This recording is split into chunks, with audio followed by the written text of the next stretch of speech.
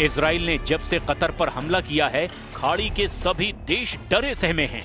Israel के बढ़ते खतरे को देखते हुए सऊदी अरब को उसके मुकाबले के लिए खड़ा किया जा रहा है, लेकिन प्रिंस सलमान किसी भी तरह से युद्ध में उलझने के मूड में नहीं दिख रहे, जबकि तुर्की के प्रेसिडेंट बार बार इजराइल को ललकार रहे हैं, खासकर नेतन्याहू की उस धमकी के बाद जिसमें उन्होंने हमास का साथ दे रहे देशों पर हमले का दावा किया है। एर्दोआन ने नेतन्याहू की धमकी को हवा में उड़ाकर फिलिस्तीन के राष्ट्रपति का अंकारा में ग्रैंड वेलकम कर दिया है। 18 सितंबर को फिलिस्तीन के राष्ट्रपति महमूद अब्बास अंकारा पहुंचे थे। इस मौके पर एर्दोआन ने फिलिस्तीनी अधिकारियों के वीजा रद्द करने और उन्हें संयुक्त राष्ट्र महासभा में भाग लेने से रोकने के अमेरिकी कदम की कड़ी आलोचना की।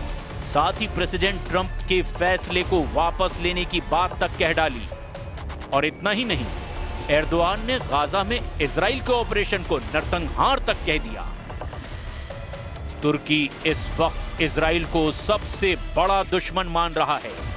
तुर्की के राष्ट्रपति को सीरिया में इजराइल की मौजूदगी मंजूर नहीं है। सीरिया के राष्ट्रपति अहमद अल शरा की नेतन्याहू के साथ बढ़ती दोस्ती ने एर्दोआन को बौखला दिया है। इजराइल ने सीरिया में सैन्य तैनाती कर रखी है, जिसे तुर्की अपने लिए खतरा मानता है।